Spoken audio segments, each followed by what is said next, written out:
Tough day. Hi, what's up? I'm Jin-young, senior in the vet program. Here's some thoughts.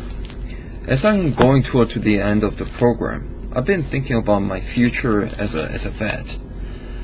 So I've been asking people around for advice, and I noticed that their advice are not so much the same. Some of them are telling me that, hey Jin-young, nowadays vet business is all about private clinic because the market's huge and keeps growing, so you can make a big fortune out of it. Well, it's good, but I want something more. I want to contribute to society as a whole. And then one day, a rich guy named Nibal came to the clinic and talked about his pet. And here's how it went. I don't believe it. I can't comprehend what's going on. My poor lovely dog is dying. He's suffering from kidney failure. I have deep, unquestionable love for him. He's just part of my family.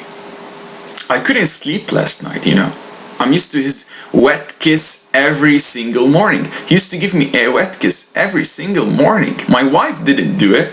How can I lose him? I just don't want to lose this dog. It's your job, just treat him, cure him no matter what, just prolong his life. Life is a precious thing. I'm a human surgeon and we do kidney transplantations to humans all the time and it works. Why you don't want to do it? Just do it. Help me, understand my situation. And money is not my issue. I make a lot of money. I make like $1 million per year. Okay? And I can sell everything I have, all my belongings, just to prolong his life for one day. Just one day. And if you don't want to do it, just recommend another one who can do it. I can take the money he's offering and take care of his pet. And, eventually make Nibal happy. Nothing to lose. I can be a vet like Steven. I just got done talking with Nibal Arzoni, this customer of mine. And let me tell you, he is my favorite customer. His poor dog is dying from kidney failure, irrevocably dying.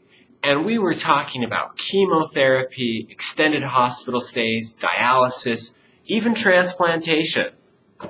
I'm telling you, this job's great, okay? I get to help the dog, I'm helping Mr. Arzoni, and I'm going to Jamaica next month. I'm sure I can be well off that way. I know. But I love all kinds of animals so much, and I don't want to see them suffer. Then I recently talked to Dr. Marks.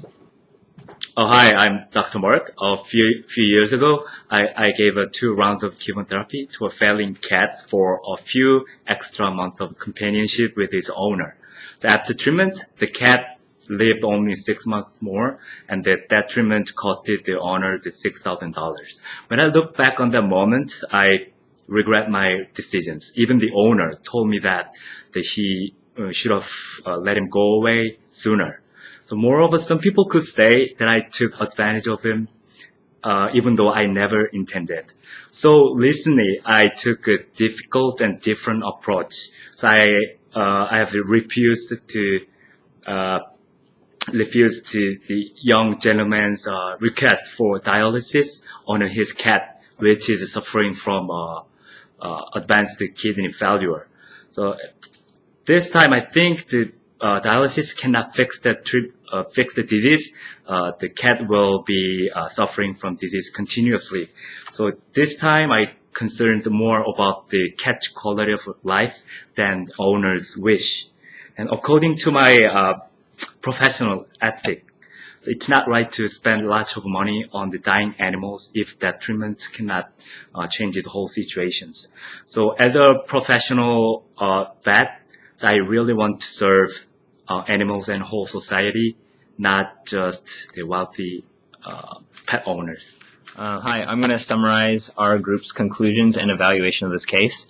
And our overall conclusion is that there's a veterinary obligation both on a professional and an individual level to serve society and animals as a whole, and that this obligation outweighs the veterinary obligation to serve individual pet owners.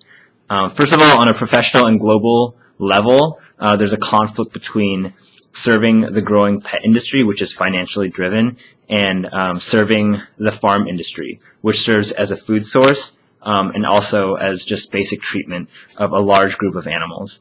The pet industry is growing, and there's always going to be a financial push for that industry.